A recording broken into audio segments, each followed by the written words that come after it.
السلام علیکم ورحمۃ اللہ وبرکاتہ۔ امید ہے کہ میرے تمام احباب خیر و عافیت سے ہوں گے۔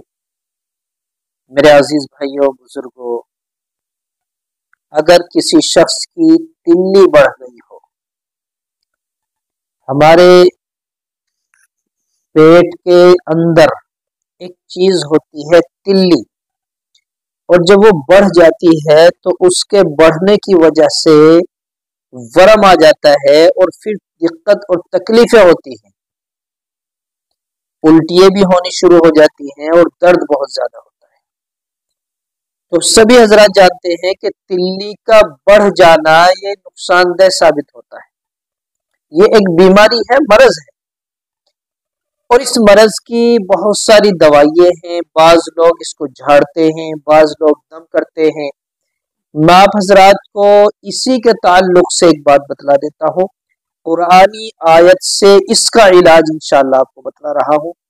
اگر کسی بھائی کی تلی بڑھ جائے تو اس کو چاہیے کہ آیت مبارکہ جو میں آپ کو بتلا رہا ہوں، اس آیت مبارکہ کو آپ کسی کاغذ پر لکھیں، موم جامع کریں اور موم جامع کر کے اپنی کمر سے باندھیں اور وہ تعویذ جس جگہ ہے وہ جگہ تلی کی جگہ ہو، کسی بڑے کپڑے میں سیل دیا جائے اور تعویذ تلی کی جگہ پر لگا رہے۔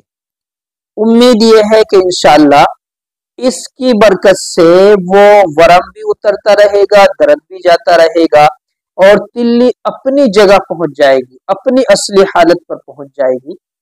آیت کریمہ یہ ہے، ذالک تخفیف من ربکم ورحمہ، صرف اتنی ہے، بسم اللہ بھی لکھنی ہے ساتھ میں، بسم اللہ الرحمن الرحیم، ذالک تخفیف من ربکم ورحمہ، اور میں نے آپ کو طریقہ بتلایا ہے، اس عمل کو کریں گے انشاءاللہ آپ کو سکون اور راحت محسوس ہوگی۔